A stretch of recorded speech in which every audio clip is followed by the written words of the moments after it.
할렐루야. 우리 좌우에 계신 분들에게 당신이 믿는 하나님은 살아계신 하나님이십니다. 영권 형제가 믿는 하나님은 살아계신 하나님이십니다. 아멘. 아멘. 살아계신 하나님. 여러분 정말 믿으시죠? 내가 지금 믿고 있는 하나님은 살아계신 하나님.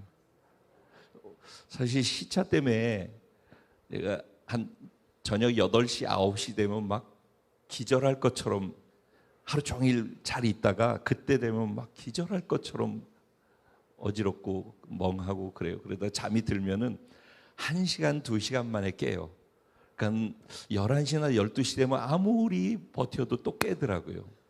그래서 어제도 사실은 잠깐 그렇게 잠들었다 깨서 계속해서 이렇게 있으면 안 되는데 안 되는데 그러다가 결국 한 3시쯤에 씻고 4시쯤 돼서 교회에 나왔어요. 그래서 계속해서 말씀 보고 기도하는 가운데 제가 찬양을 한 곡 계속 틀어놨어요.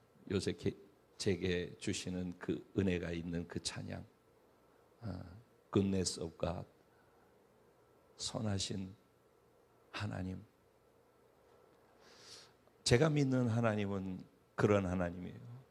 말씀을 묵상하고 준비하면서 계속 반복해서 그 찬양이 계속 돌도록 했어요. 때로는 말씀을 묵상하다가 또 그 찬양을 듣다가 그 가사를 깊이 묵상하기 시작하는데 진짜 저의 하나님 그런 하나님이더라고요. 근데 막 감동이 돼서 혼자 울고. 그러니까 하나님이 진짜가 돼야 돼요. 그렇다더라의 하나님이 나의 하나님이 되면 안 돼요. 그것처럼 불행이 없어요. 목사가 그렇다 하고 하더라, 성경이 그렇게 쓰여 있더라가 되면 안 돼요. 그 목사의 얘기가 성경에 쓰여진 그 말씀이 실제 내 하나님, 내가 믿는 하나님이 돼야지 그때부터 진짜 신앙생활이 시작돼요. 그래서 그때부터 주일날 전해지는 말씀이 목사의 설교로 들리지 아니하고 내 삶을 바꿀 수 있는 생명의 말씀이 되기 시작해요. 그러니까 그 과정이 반드시 있어져야 돼요. 그거 없이 교회만 계속 왔다 갔다 하면은 참 기특하긴 한데 참 불행한 거예요. 예수 믿는 맛이 있어야 돼요. 맛. 예수님이 살아계신데 살아계신 그분을 믿고 간다고 하면서 그 맛이 뭔지를 모르고서 교회를 다니는 것처럼 불행한 게 어디 있겠어요. 세상서도 살기 힘든데 차라리 놀기라도 잘 놀면 좋은데 잘 놀지도 못해. 그렇다고 해서 교회 와서도 별것도 아니고 그냥 해야 되니까 하는 것이 되면은 그거 진짜 아니잖아요. 그러니까 진짜가 돼야 돼. 하나님은 진짜예요. 저와 여러분이 진짜인 줄로 믿습니다. 진짜는 진짜를 경험한다.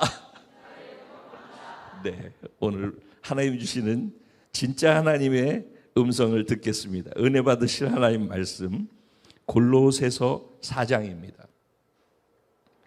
4장 1절부터 6절까지 했는데 제가 아무리 해도 오늘 성찬주일인데 줄이고 하려고 생각하다 보니까 4절까지만 제가 하겠습니다. 그리고 5절, 6절은 다음번으로 쪼개서 지금 이사야서 62장도 다음번으로 쪼개놨죠. 제가 다 생각하고 있거든요. 그래서 오늘 1절부터 4절까지 말씀을 같이 한번 함께 합독해 보도록 할게요. 제가 교독을 할게요. 제가 1절 먼저 시작하겠습니다. 상전들아, 의와 공평을 종들에게 베풀지니 너희에게도 하늘에 상전이 계심을 알지어다.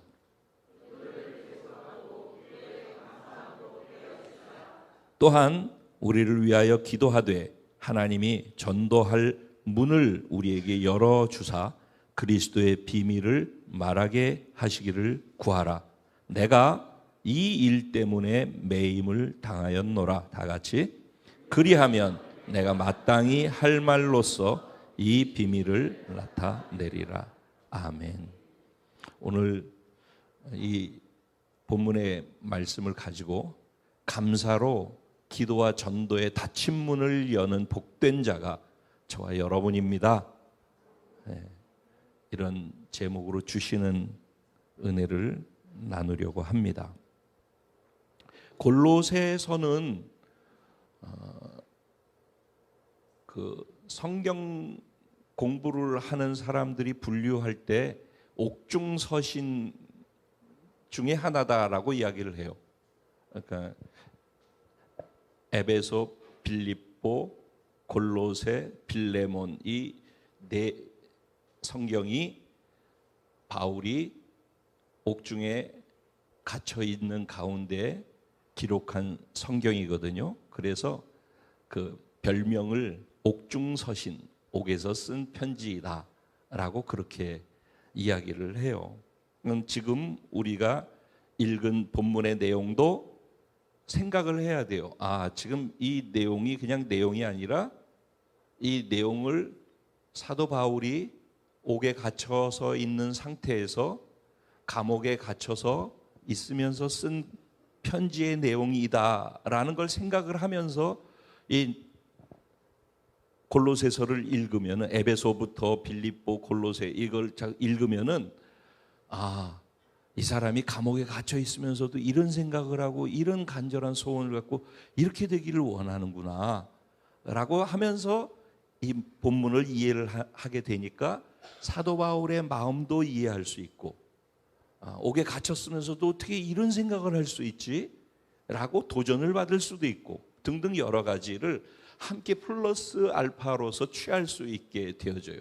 그러니까 이게 그냥 읽는 것과 옥에 갇힌 사람이 어떻게 이런 얘기를 할 수 있지라고 생각하면서 말씀을 보고 들을 때는 또 다른 주시는 은혜가 있다라는 것을 말씀을 드리는 것입니다. 특별히 이 골로새에서는 1장부터 4장까지 4장인데 1장과 2장은 전체는 아니지만은 큰 덩어리로 구분을 하면은 1장과 2장은 우리가 믿는 예수님, 우리가 믿는 것, 우리가 믿는 예수님은 어떤 분이시고 어떤 일을 우리를 위해서 하셨는가에 대한 이야기예요. 그러니까 예수님이 우리가 지금 믿잖아요. 그 믿는 대상이 있죠. 그 대상이 누구예요? 예수님인 거예요. 우리가 믿는 대상인 예수님이 우리는 무엇을 믿는가? 예수님이 무엇을 믿는가? 예수님이 우리를 위해서 나를 위해서 무엇을 하셨는가를 알아야지 믿을 거 아니에요. 그렇죠?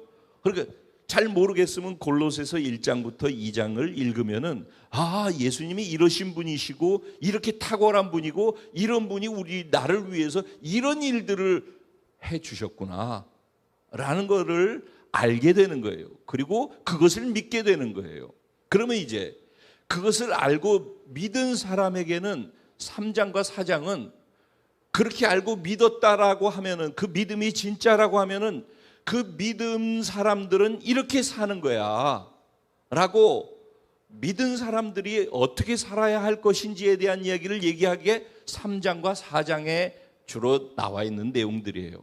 그러니까는 가끔 이런 질문들을 하시는 분이 있어요. 나 교회 다니고 그런데 목사님 말씀이 뭔지 설교 들어서 사실 잘 어려워서 잘 모르겠어요. 그래서 교회는 열심히 다니는데 제가 뭘 해야 될지 잘 몰라요. 그렇게 이제 말씀하시는 분들이 계셔요. 그러면은 골로새서 3장 4장을 그냥 이잡듯이 생각하면서 잘 읽어보세요. 그냥 이렇게 살면 돼요. 그러니까 몰라서 못 사는 건 없어요. 여기 다 나와 있어요.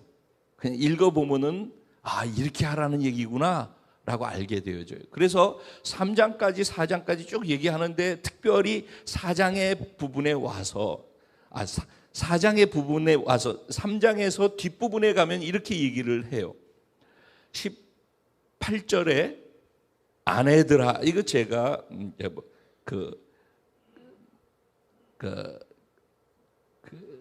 결혼식 주례할 때도 많이 하는 말씀이기도 한데 아내들아 이렇게 나오죠. 그 다음에 두 번째 남편들아, 그리고 세 번째 20절엔 자녀들아, 21절엔 아비들아, 그 다음에 22절엔 종들아 라고 해서 이제 큰 덩어리로 이렇게 사는 거야 라고 하고 난 다음에 좀 더 구체적으로 아내들은 이렇게 해야 되는 거야, 남편들은 이렇게 해야 되는 거야, 아비들은, 자녀들은 이렇게 해야 되는 거야, 그리고 남의 밑에 있는 아랫 사람들은 이렇게 윗사람들에게 해야 되는 거야 라고 쭉 구체적으로 그리스도인은 이렇게 해야 되는 거야.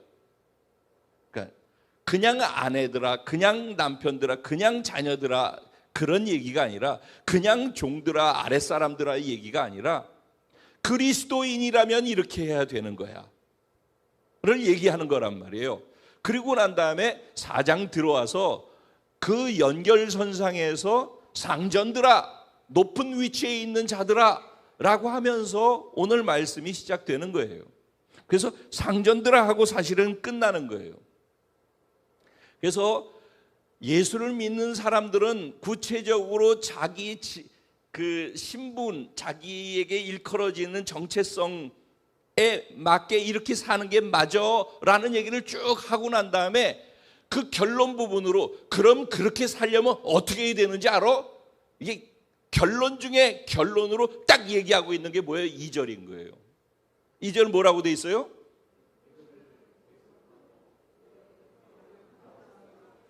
네. 그러니까 그리스도인으로, 신앙인으로 살려면은 기도를 해야 되는 거예요. 그러니까 목사가 목사이기 때문에 설교하려고 기도하라고 하는 얘기가 아니라, 예수 믿고 구원받아 그리스도인으로 자기 자신이 바뀌어진 존재라고 믿는 것이 사실이라면, 그래서 구원받은 자가 구원받은 자의 삶을 살게 되어지는 것을 신앙생활이라고 하거든요. 신앙생활을 하려면은, 그러니까 교회에 다니면서 나 하고 싶은 거 하려면은 상관이 없어요. 이 말 잘 기억하셔요. 교회를 다니면서 내가 하고 싶은 걸 하려면은 상관이 없어요.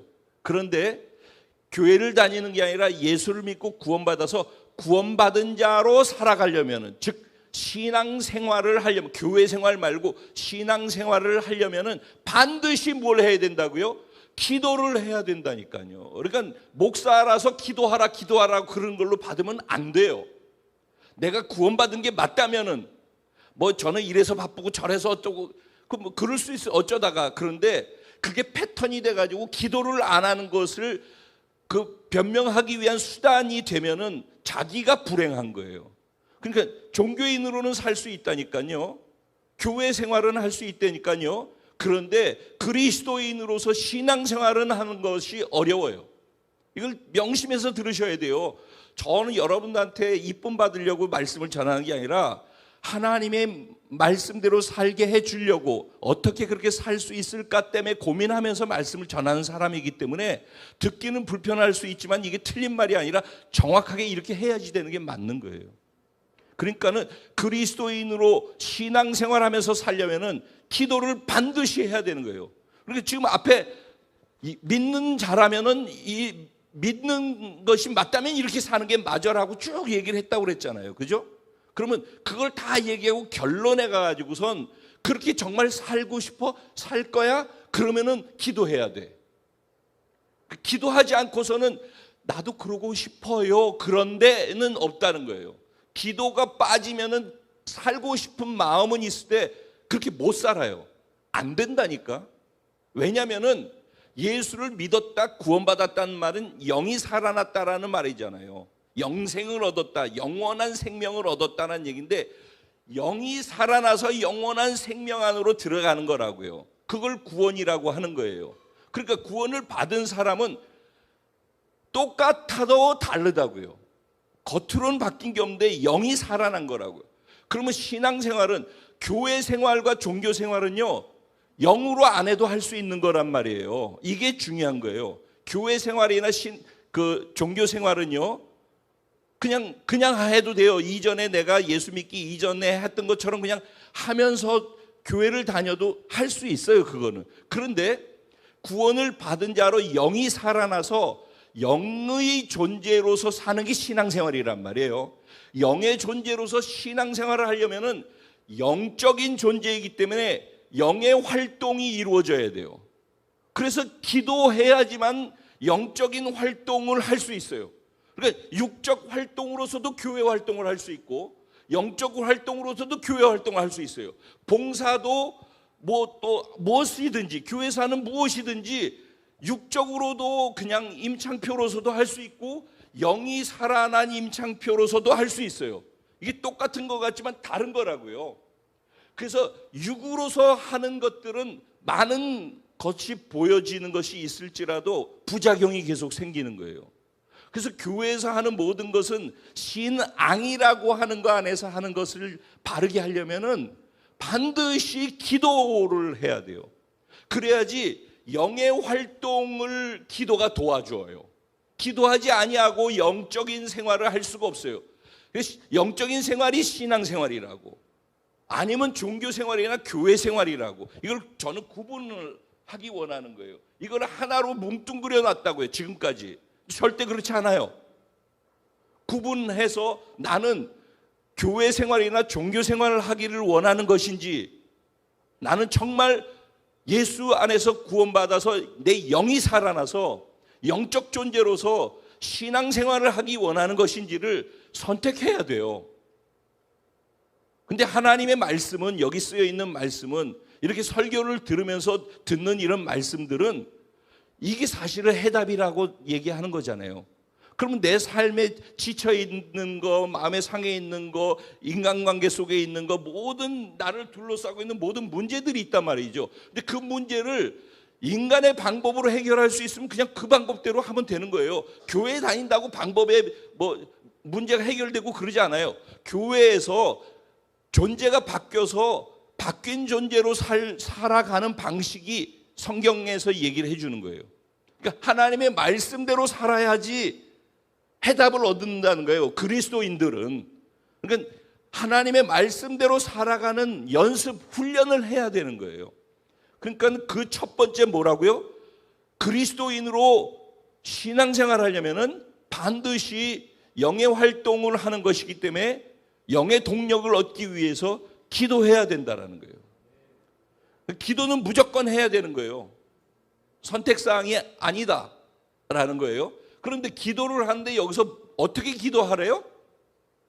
계속해서 기도하래요. 계속해서. 그래서 성경은 계속해서 이렇게 얘기해줘요. 너희가 성령 안에서 항상 무시로 기도하고, 또 아니면은 쉬지 말고 기도하고. 주로 성경에서는 기도를 얘기할 때 계속해서 기도하라는 뉘앙스를 옆에다 같이 붙여줘요. 그러면 기도할 때 여기에서, 오늘 여기에서는 계속해서 기도를 계속하고라고 할 때 이 계속이라는 단어의 의미가 무엇이냐면은 견디면서 앞으로 나아가다예요. 기도를 계속한다는 말의 의미가 그러면 견디면서 앞으로 나아가다라는 말이라고, 그걸 생각해 보면은 기도가 쉬운 게 아니라는 거예요. 버티고 견디는 거라는 거예요. 기도가 쉬운 게 아니기 때문에 어려운 거예요. 우리가 부담이 되는 거고. 근데 기도는 신앙생활을 하려면 반드시 해야 되는데 그냥 나와주지 뭐 앉아있지 뭐 이런 게 기도가 아니라는 거예요. 버텨야 되고 견뎌야 되고 그러면서도 앞으로 전진해서 나아가는 것이 기도라는 거예요. 계속해서 기도한다라는 것이 그런 의미라는 거예요. 예수님이 그 본을 보이신 거예요. 아까도 찬양 속에서 예수님께서 우리에게 큰 본을 보여주셨네 찬양했잖아요. 예수님이 어떤 본을 보였어요? 그분은 아무리 바쁘고 아무리 힘들고 아무리 일과가 그랬어도 꼭 기도의 자리에서 마무리를 했어요. 그리고 자신의 이 땅에서 인생의 마지막 시간을 만났을 때 십자가를 질 때에도 겟세마네 동산에서 기도하셨는데 그 기도하는 모습이 얼마나 간절하게 진지하게 기도를 했든지 모세혈관이 터져서 땀방울이 핏방울이 되기까지 기도했더라 그랬어요. 근데 제자들에게 내가 너무 힘드니까 나를 위해서 중보 기도를 좀 해주지 않을래 그랬는데 다 자버렸어요. 그 기도가 그만큼 힘든 거라는 거예요. 근데 우리는 더군다나 기도에 지불을 하잖아요. 그래서 매일 저녁 우리가 사실 저는 24시간 돌리고 싶은데 여력이 아직 안 돼서, 근데 저 기도하고 있어요. 언젠가 someday 저는 그날을 기대하고 있어요. 기도하는 백성은 망하지 않습니다.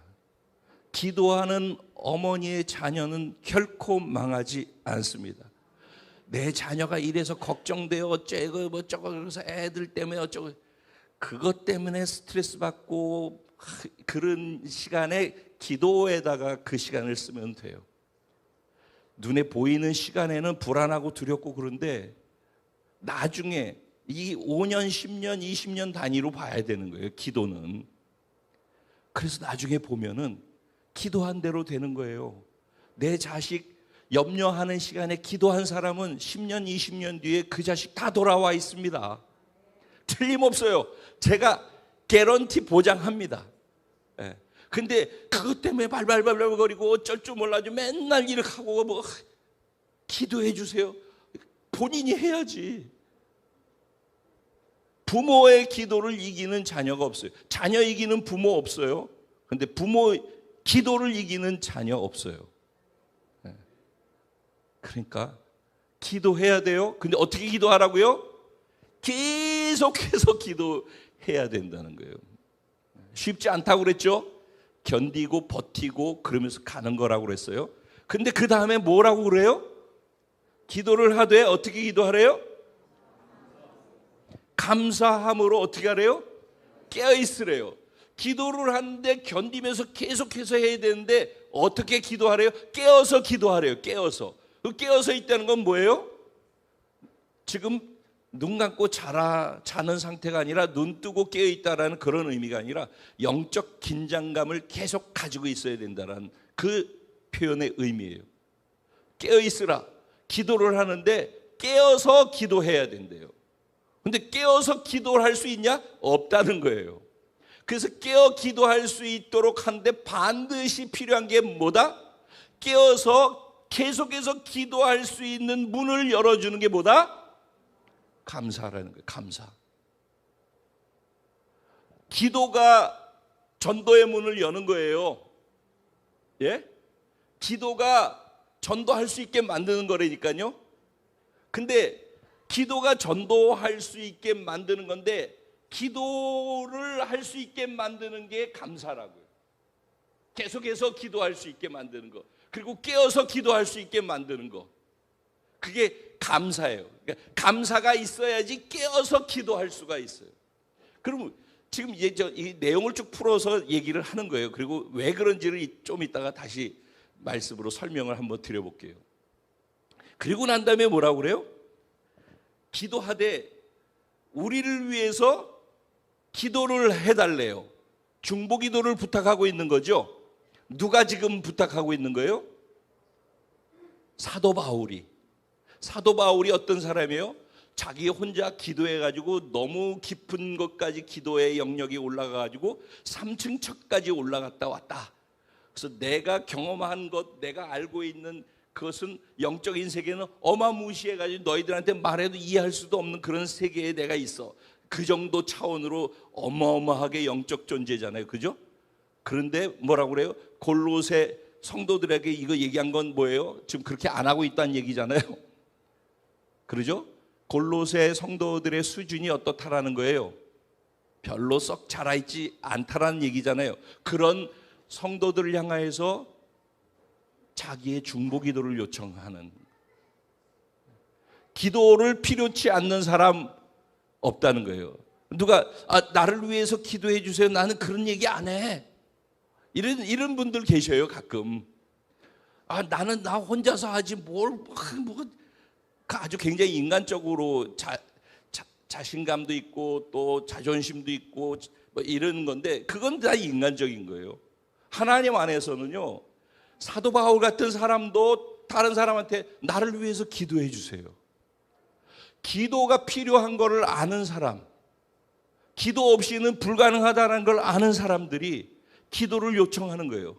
저를 위해서 기도해 주세요. 이번에 브라이드 워시 캠프를 위해서 집중 기도회 한다.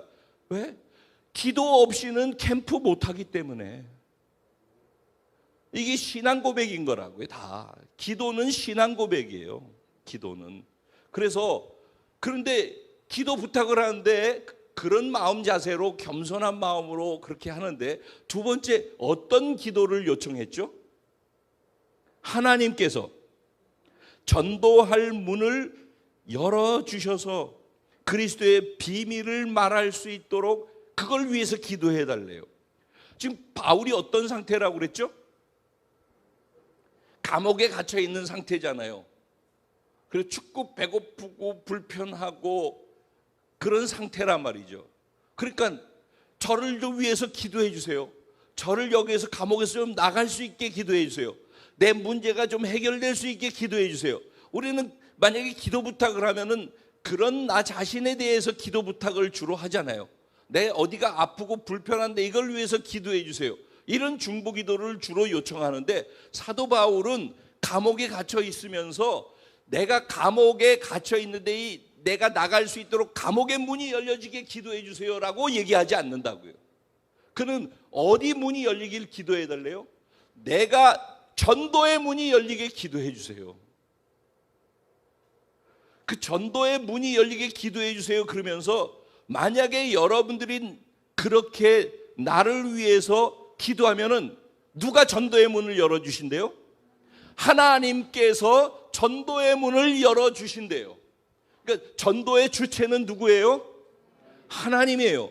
그러니까 기도하지 않는 사람이 전도를 하는 게 쉽지 않다라는 거예요. 기도하는 사람이 하나님께서 그 사람을 도와서 전도의 문을 여는 거예요. 왜 내 의지로 할 수 있잖아라고 생각하잖아요. 근데 왜 전도가 어렵게 느껴지냐면은, 가장 중요한 게 뭐냐면은, 전도의 문이 안 열리는 이유는 뭐냐면은, 그렇게 여러분이 나를 위해서 하나님께서 전도의 문을 열어주시기를 위해서 기도해 주십시오 라고 했잖아요. 그래서 뭐를 할 수 있게 해달라고 기도해 달라고 그랬어요? 그리스도의 비밀을 말할 수 있게 해달라고 했어요. 여러분, 비밀이 뭔지 알죠? 비밀은 뭐예요? 사방에 다 알려지는 게 비밀이에요? 아니죠. secret. 여러분, 모르는 거잖아요. 근데 이거를 알려면 어떻게 돼요? 꽁꽁 숨겨져 있는 거라고요. 감춰져 있는 거란 말이에요. 감춰져 있는 것을 비밀이라고 해요. 그리스도의 비밀이래요. 그러면 예수 그리스도에게 감춰져 있는 비밀이 있대요. 그 비밀이 나에게 열려진, 계시가 감추인 것이 열려진 걸 계시라고 하거든요. 그 하나님이 열어주셔야 되는 거거든요. 그래서 내게 감춰져 있는 예수 그리스도의 비밀이 하나님에 의해서 열려져서 그것을 경험한 사람만이 전도가 가능한 거예요. 그러니까 구원받아서 교회를 다니는 것까지는 내가 교회 다니는 건 하는데, 나를 구원하신, 그래서 교회를 다니게 해주신 하나님의 은혜를 계시로 알아야 돼요. 나를 구원할 때 예수 그리스도가 전해졌잖아요. 그 전해진 예수 그리스도 안에 담겨있는 비밀이 있다고요. 그게 뭔지를 알아야 된다고요. 그거를 알고 구원받아서 그 구원의 가치가 얼마나 큰지를 알아야 되는 거예요. 그래서 그 뒤에 보면은 이런 표현으로 했어요. 4절에 한번 읽어볼까요? 뭐라고 돼 있죠?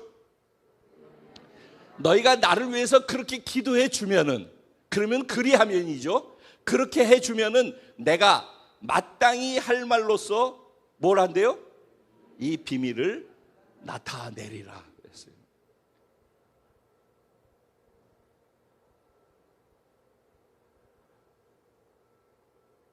3절 끝자락에 가면은 바울이 내가 이 일 때문에 매임을 당하였다라고 고백하는 내용이 나와요. 그리고 바울이 지금 감옥에 갇히게 된 이유가 뭐 잘못해서 그랬다는 거예요? 아니죠. 바울이 감옥에 갇힌 이유는 하나밖에 없어요. 예수 그리스도의 비밀, 감추인 비밀, 그리스도의 비밀을 전했다라는 이유로 감옥에 갇혀 있는 거예요. 그리스도의 비밀을 다른 말로 표현하면 그걸 뭐라고 해요? 우리가 늘 얘기하고 있는 저 복음이 비밀이라는 거예요. 비밀. 이 목사님들 맨날 복음 얘기만 하시잖아요. 우리 복음 8강을 달달달달 맨날 하는데요, 그 지식으로 그런 것 말고 그 안에 감추인 비밀이 있다는 거예요. 비밀이라니까, 비밀. 그 비밀이 계시돼서 열려져야 되는 거예요. 공부만 한다고 되는 게 아니에요. 공부를 해서 알고 있는 그것이 내게 경험되어져서 예수가 내 안으로 들어오는 거예요. 예수의 구원이 어떤 것인지를 아는 거예요. 내게 먼저 찾아오신 예수님의 은혜가 무엇인지를 아는 거예요. 그분을 아는 거예요. 그분을 알게 되어지면은 복음의 가치, 구원의 가치, 영생의 가치가 무엇인지를 알게 돼요. 그래서 지금 가치의 얘기라고, 가치. 나는 무엇을 가치 있게 여기는가? 난 무엇을 위해서 내 에너지를 들이면서 살고 있는가죠. 그래서 오늘 우리가 지금 예배 시간이잖아요. 예배 드리고 있잖아요. 예배를 영어로 뭐라고 한다고 그랬죠? worship. worship이라는 것은 두 개가 합쳐진 거죠. worth, 가치라는 것이에요. ship은 뭐예요? 뭐뭐를 향하는 움직임이에요.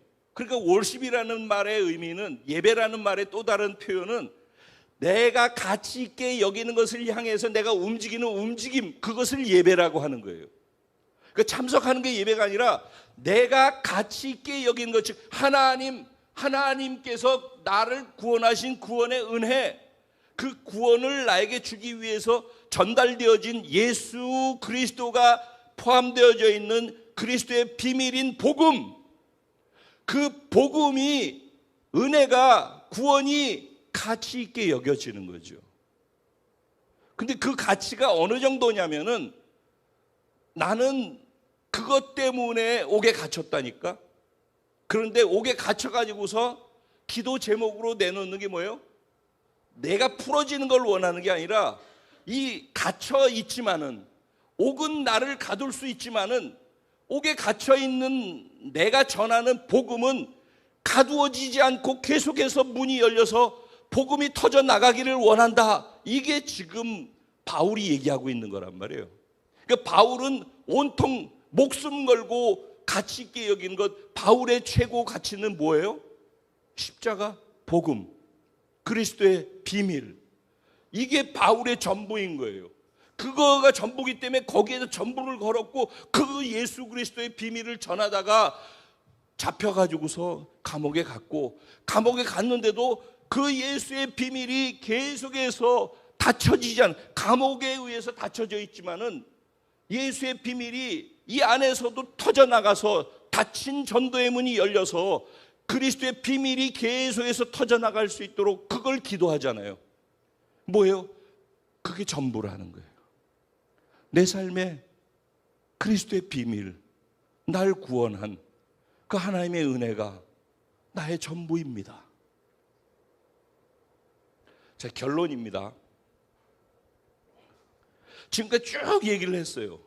기도의 얘기부터, 감사의 얘기부터, 그래서 결국 그가 무엇을 가장 소중히 가치 있게 여기는지까지 쭉 얘기를 다 했어요.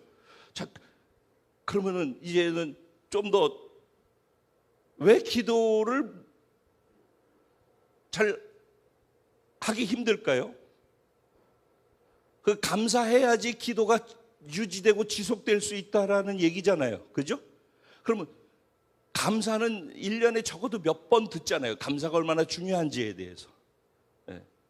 감사는 하나님 명령이에요. 왜 하나님이 명령하실까요?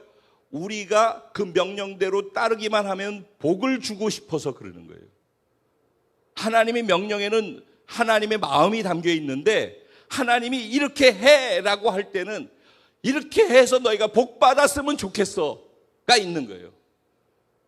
항상 하나님이 말씀하시는 말씀은 우리가 잘되게 하기 위해서 하는 말씀이에요.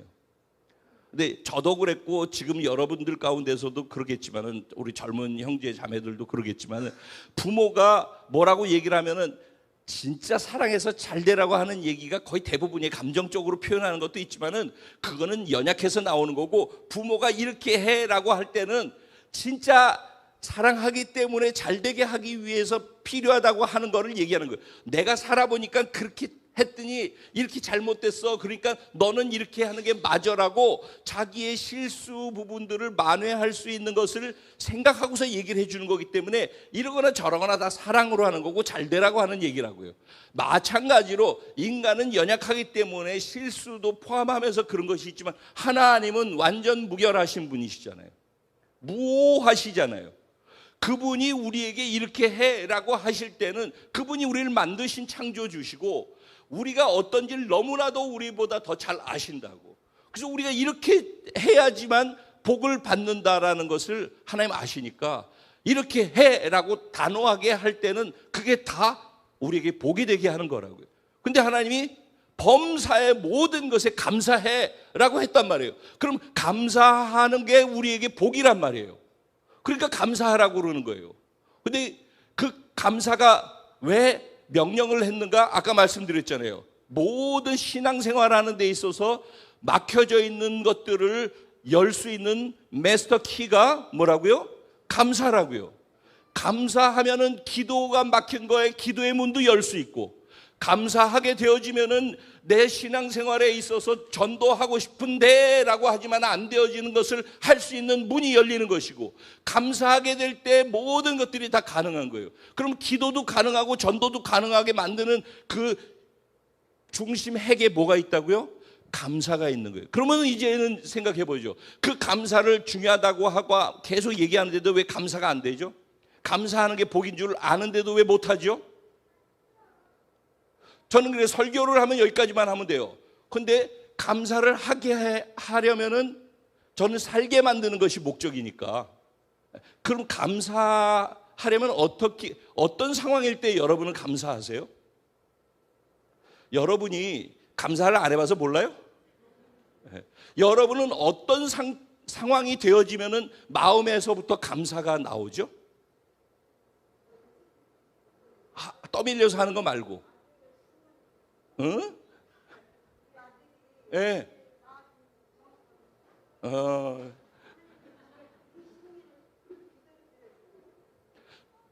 지금 우리 아들이 이렇게 나와주는 게 감사하다고 그랬어요. 그죠?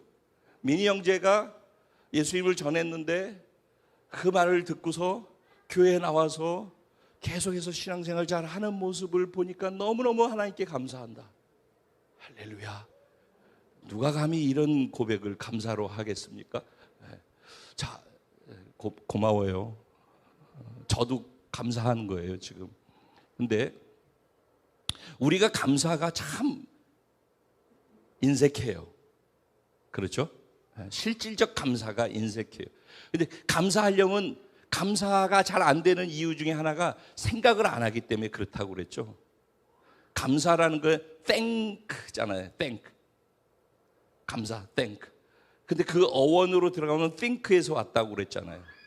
그래서 생각해야지 감사할 수 있다니까. 그러니까 think 하지 않는 사람은 그냥 급급하게 사는 사람은 절대 thank로 넘어가기가 어려워요. 생각을 해야지 감사할 수 있는 가능성이 열린단 말이에요. 그러니까 생각을 해야 돼요. 그리고 감사는 감정으로 되어지면 감사한다라고 생각하는데, 감사는 의지적인 부분이에요. 그러니까 내 의지가 동원돼야지 돼요. 그러니까 의지가 동원되지 않으면 감사가 안 된다고요. 제가 지금 여기서 단에서 계속 감사가 왜 중요한지, 감사가 왜 복인지 이런 것들을 다 얘기를 하고 있는데 그걸 다 듣잖아요. 그런데 머리로서 그렇구나 라고 깨닫는 것까지 있는데, 내 의지가 작동되지 않으면 절대 감사가 안 된다는 얘기예요. 그러니까 두리뭉실 듣지 말고 생각, 감정, 의지, 그러니까 다 따로따로 작동을 해요. 우리 인간 안에서. 그걸 자아라고 해요. 이것들이 잘 종합적으로 실제 움직이기 시작해야지만은 뭐든지 진행이 가능한 거예요. 자, 그런데 우리가 우리의 자아, 우리의 의지를 가지고 감사를 해 라고 하는데도 안 되는 이유는 어디에 있을까요? 그러니까 생각해야 되는 이유는 뭐예요? 생각하기 전에는 모른다는 거예요. 생각해 보니까 그것도 곰곰이 생각해 보니까 이게 감사한 거구나 라고 생각이 든단 말이죠. 거기서부터 시작되는 거거든요. 그런 것처럼 하나님에 대해서도 우리가 신앙생활을 하는 거에 있어서 감사는요, 하나님께 초점이 가지 않고서는 절대 감사가 불가능해요. 두 번째, 하나님께 초점이 가야 되는데 내가 초점을 두고 있는 하나님이 어떤 분인지를 모르면 절대 감사가 안 돼요. 왜냐하면 우리는 환경 따라 감사의 조건들을 찾는단 말이에요. 근데 내 입맛에 맞는 음식이 별로 없는 것처럼 내가 생각할 때 감사하다라고 생각할 만한 게 별로 많지 않아요. 감사할 거리가 있어도 감사하지 않아요. 감사하게 생각이 안 돼요. 동의가 안 돼요. 그러니까 감사 못하는 거예요. 그래서 그러거나 저러거나. 그런데 정말 감사할 수 있는 것은 어떤 상황이나 환경 때문이 아니라 그냥 이런 거 있잖아요. 하나님, 그분을 알기 때문에 감사하는 거예요. 거기에는 하나님을 아는 과정이 필요해요. 그리고 내가 아는 하나님을 경험을 통해서 믿을 수 있는 믿음의 과정이 필요해요. 그래서 어려운 거예요. 그래서 문제 해결만 하는 걸 원하면은 이것도 잘 들으셔보셔요. 어떤데 문제가 있어요. 그럼 문제 없는 사람이 없잖아요. 문제가 있어요. 그래서 그 문제를 해결받기 원하잖아요. 근데 우리의 신앙생활이 예수가 필요한 게 우리가 하는 기도가 그 문제를 해결받기 위해서 요청하는 기도의 수준에 머물러 있으면은요, 하나님은 요청을 들어주시잖아요. 그러고선 잊어버려요. 해결되면 우리는 그걸로 끝이에요. 왜냐하면 그것 때문에 기도했으니까. 근데 하나님은 그것 때문에 기도할 때 응답해 주시는 이유는 응답해 주시는 하나님을 알라고 응답해 주시는 거예요. 신앙생활이 우리가 무엇을 하든지 어떤 상황에서도 경험하는 것들이 있단 말이에요. 그 경험하는 모든 것이 하나님을 아는 수단과 과정이 돼야 되는 거예요. 그래서 신앙생활이 자라가는 성숙이 요구되어지는데, 성숙이 요구되어질 때 자라기 위해서는 하나님을 알아야지만 자랄 수 있는데, 우리는 그냥 아주 단편적으로 수박 껍질 쪽에서 문제 해결되어지고 나한테 지금 원하는 대로만 풀어지면은 그러면은 된다라고 생각하고 그것을 하기 위해서 신앙생활을 한다고요. 그러니까 구조가 이렇게 패턴이 되어지면 절대 잘하지 않아요. 어떤 상황 속에서도 그 상황 속에서 하나님을 경험하고 하나님을 아는 과정으로서 쓰여져야지만 신앙이 자라게 돼 있어요. 왜 이게 중요하냐? 신앙이 자라서 하나님을 아는 만큼 기도하게 돼요. 하나님을 아는 만큼 믿을 수 있게 돼요. 하나님을 알기 때문에 아는 만큼 믿기 때문에 하나님을 믿는 믿음으로 감사하게 되는 거예요. 그 감사는 하나님을 믿기 때문에 감사하는 거예요. 내 자식이 지금 이런 상태예요. 아무리 둘러봐도 이 색깔밖에 안 보여요. 내 자식이 다 이래. 그런데 이르기를 바라는데 이런 것이 안 되는 거예요. 그러면 이것을 보고 있으면서 감사가 나옵니까? 안 나오는 거죠. 그런데 하나님께서는 항상 이거를 이렇게 우리 눈에 보이지 않게 들고 계셔요. 하나님은 선하시다니까요. 우리의 수준에서 100년도 못 사는 인간이 눈에 보여지는 것 같고 이게 맞다 틀리다 좋다 싫다 감사할 거리가 된다 안 된다라고 하는 것 자체가 사실 굉장히 우스운 거예요. 하나님 모르니까 그런 얘기를 하고 그런 생각을 하는 거죠. 하나님을 알면 알수록 그분은 어마무시한 분이에요. 놀랍고 놀랍고 신비하고 신비하고 위대하신 분이셔요. 그래서 그분을 알아가면 알아갈수록 그저 감사한 거예요. 그리고 지금 내 눈에 이렇게 보일지라도 이렇게 되어질 거가 뻔해요. 하나님이 이렇게 하시는 분이셔요. 하나님이 이렇게밖에 못 하시는 분이에요. 왜? 그분은 성품이 선 자체예요. 그분은 성품이 사랑 그 자체예요. 그래서 하나님 말씀 밖에 있을 때는 진노하고 심판도 하지만 하나님 안에 있는 경우에는 무조건 선밖에 작동이 안 돼요. 구조적으로 나는 사랑밖에 몰라, 나는 선밖에 못해. 이게 하나님이 특성이라고요. 특성. 그래서 근데 그 하나님이 그렇다라고 인정을 안 하는 거예요. 우리가. 왜? 모르니까. 그렇다더라는 얘기만 듣는 거 아니에요. 설교를 통해서, 목사를 통해서, 성경을 통해서.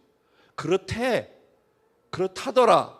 그러니까 그렇다라고 하는데 나는 경험하지 못했으니까 못 믿는 거죠. 그냥 머리로만 있는 거예요. 매번. 그 설교를 듣는데 매번 이렇게만 듣는 거예요. 그냥. 그러니까 하나님은 목사가 설교할 때 등장하는 등장인물일 뿐이에요. 그러다가 정말 힘들면 코너에 몰렸을 때 진짜 계신가? 하나님 나 잘 모르지만 그래도 믿습니다. 살려주세요. 이런 수준이라고요. 그러니까 요청의 기도가 또 되는 거죠. 그리고 그래서 옛다 하고서 해결해 주면은 살았다. 그리고 또 하나님이 없어지고선 또 자기 삶에 바쁜 거예요. 그거의 반복이 100년 동안 하다 죽는 거예요. 근데 지혜로운 사람은 한 가지를 속에서도 하나님을 알아가는 것으로 그 시간과 과정과 사건을 쓴단 말이죠. 바로 당신입니다. 네. 이렇게 되어질 때 하나님에 대한 절대 신뢰가 생기는 거예요. 하나님이 이런 분이야. 그게 확실하게 내 안에 딱 자리 잡으면은요, 어떤 상황 속에서도 합력해서 선을 이루실 하나님을 내가 아는데, 지금 내가 이렇게 힘들게 살고 있지만, 지금 내가 이렇게 고통스럽지만, 근데 하나님께서는 나를 영광스러운 자리로 이끌어 가실 거예요. 하나님 나를 통해서 하나님의 위대한 일들을 드러내실 거야 라고 믿는단 말이죠. 전라남도 순천의 조그만 교회에 있지만은 저는 우리 교회가 우주의 중심에 있다라고 믿어요. 우리 교회 사역은 우리 여기 있는 눈에 보이는 인원의 숫자로서 할 수 없는 사역이에요. 이 시골에서 이만한 규모의 교회가 생각할 수 있는 일들이 아니라고요. 근데 저는 이 교회를 생각하고 교회를 목회를 해본 적이 한 번도 없어요. 저는 오히려 내려올 때 하나님 나라 때문에 큰 것을 놓고 여기 왔어요. 그리고 그 하나님의 나라는 하나님과 함께 만들어 가야 된다고 믿어요. 그래서 뭘 얼마나 화려한 게 중요한 게 아니라 지금 여기 나와 하나님이 함께하고 계시는가가 중요해요. 저는. 그리고 지금도 여전히 하나님께서 내게 말씀하고 계신가가 중요하고, 거기에 내가 듣고 순종해서 말도 안 되는 것 같아 보이는 것을 순종으로 따라갈 수 있는가 하는 저의 믿음과 순종도 중요해요. 하나님이 원하시는 것은 여기 얼마나 많은 숫자가 모였는가, 얼마나 아름답고 멋진 성전을 지어놨는가, 그것을 원하시는 것이 아니라 내가 교회가 돼서 하나님이 내 안에 거하실 수 있을 만한 성전이 돼서 여기에서 하나님의 나라를 꿈꾸고 하나님의 나라를 세워가는 것을 얘기하면 가슴이 뛰고, 거기에 내 인생과 전부를 걸어도 아깝지 않은, 내가 옥에 갇혔을 때라도 나는 옥에 있지만 내가 전하고 싶은 복음만큼은 갇히지 아니하고 나갈 길을 위해서 기도할 수 있는, 그게 진짜 그리스도인들이라고 저는 믿어요. 제가 부족하지만 그런 삶을 살기 원하고, 그래서 불행인지 다행인지 저와 함께 이 길을 걸어가는 여러분들에게 이런 삶을 같이 살자고 초청하는 거예요. 저는 이것이 복이라고 믿어요. 이 길을 같이 가기를 간절히 소원해요. 하나님을 깊이 알아서 신뢰하는 만큼 어떤 상황에서도 감사할 수 있는 길이 열리는 거예요. 그래서 감사로 그 다음부터는 기도의 문도 열고 전도의 문도 열고 문제의 문도 열고 모든 것을 다 여는 거예요. 그 감사로 모든 것을 할 수 있게 만드는 그 중심에 하나님을 신뢰하는 믿음이 있다고요. 하나님과의 관계의 깊이에 비례해서 이 믿음이 있다고요. 그래서 제가 늘 하나님하고 교제를 깊이, 친밀감을 깊이 가십시오. 하나님하고 깊어지십시오. 모든 상황 속에서 하나님을 좀 더 알 수 있는 도구로 그 상황을 쓰십시오. 매번 말씀 때마다 이것을 강조하는 이유가 바로 이것이 늘 같은 얘기를 하고 있는 거예요. 그러니까 결국은 하나님과 나와의 관계의 깊이로 가야 돼요. 누가 떠먹여주는 것은 내가 스스로 떠먹을 수 있을 때까지인데 그게 죽을 때까지 그게 편해서 해주고 내 입에 넣어주기만 기대고 대신 기도해줘. 나를 위해서 기도해줘. 내가 해야죠. 내가. 근데 내가 할 수 있는 건 내가 감사하고 내가 기도하고 내가 전도하고 내가 할 수 있으려면은 내가 하나님을 깊이 알아야 된다. 오늘 7월 첫째 주, 그래서 올 한 해 마무리 후반전을 시작하는 이 시간, 하나님의 오늘 이 말씀은 우리 공동체에 주신 이유가 저는 있다고 생각합니다. 오늘 이 말씀이 저와 여러분에게 우리 공동체의 양약이 되어지리라고 믿습니다. 정말 종교생활, 교회생활 끝내고 신앙생활 하는 데 있어서 진짜 필요한 게 무엇이고 어떻게 해야 되는지를 가슴속에 성령으로 완전히 새겨주셔서 하나님, 우리가 함께 그리스도의 나라의 꿈을 꾸면서 이루어가는 그것 때문에 흥분과 벅찬 감격 속에서 하나 되어가는 멋진 하나님 나라 공동체 되게 하여 주시옵소서. 우리 같이 주님의 이름을 한번 부르고 기도드리고 성찬을 위해서도 하나님, 내가 이렇게 말씀 들은 대로 살고 싶은데 내 안에는 그런 능력과 힘이 없어요. 성찬을 통해서 예수 그리스도의 생명의 능력과 연합되어짐을 믿음으로 경험해서 오늘 이 모든 것들을 말씀과 함께 하나 되어서 능력과 함께 이 자리를 떠나갈 수 있게 하여 주시옵소서. 우리 주님의 이름을 한번 부르고 같이 기도하며 나갑니다. 기도드리겠습니다. 주여!